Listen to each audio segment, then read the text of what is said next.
Thank you, everyone. So I'm Megan Willis. I'm an Extension Officer with the Department of Agriculture and Fisheries working in the grazing space.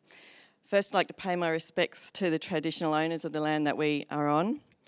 And I'm talking about this in the context of the stewardship of the graziers. So in the 12 years that I've been working in the reef catchments, delivering extension services to address the reef water quality improvement, we have surveyed graziers on a number of occasions to evaluate how well our extension services are achieving adoption of improved management practices.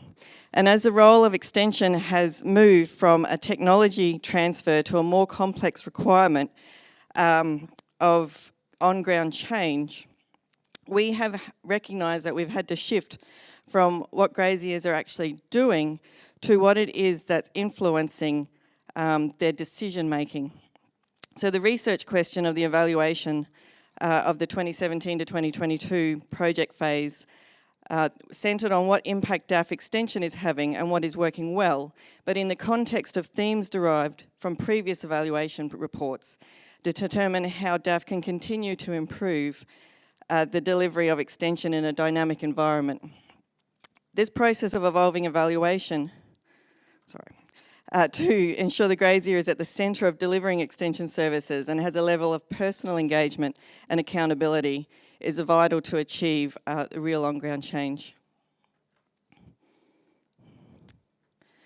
So the approach of our evaluation is consistent with previous evaluations that we've undertaken in that it was qualitative.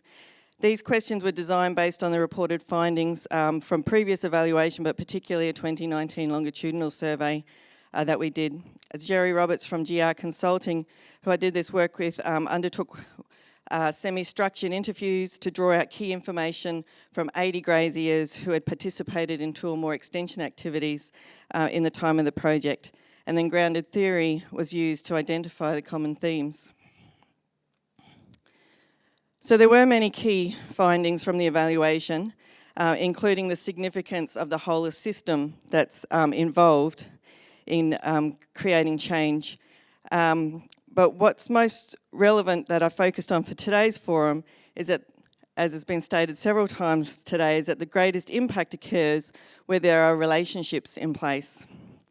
This evaluation supports and builds on themes that we have designed our extension strategy around for some time. So that includes that it's necessary to spend time working with the graziers and understanding their businesses, working through their priorities, even if they don't quite align with the projects at the time, and then providing support through follow-up or access to experts. And the importance of this is that relationship building leads to trust. And when the surveys were graziers were surveyed and asked to rate the level of influence that DAF extension officers had had on the decision to introduce new management, and they rated that as high, so a 6 or 7 on a 7-point scale. Trust was used quite regularly as the key reason for this.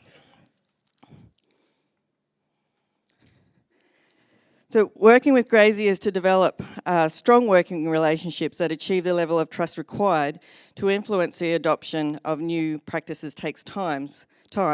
It takes consistency and it takes a multi-skilled extension officer. And so building relationships has not always been given the attention that it deserves and that has been required.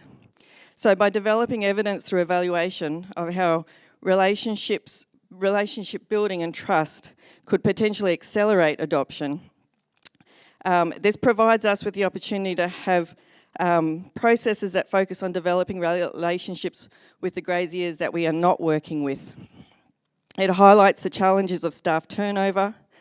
It highlights that extension staff, sorry, that's completely stopped talking. There we go, sorry. Potentially highlights that extension staff require skills beyond just having the technical expertise to pass on the technical knowledge to graziers.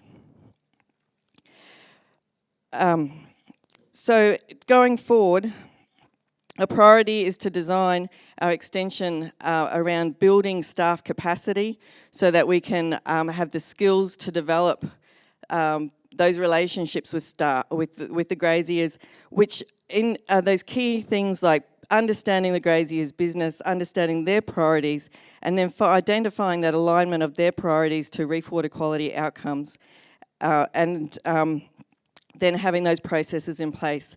So going forward, our key focus is about building our staff capacity and then reviewing, reflecting and monitoring so that we can continue to improve for the next round. Thank you.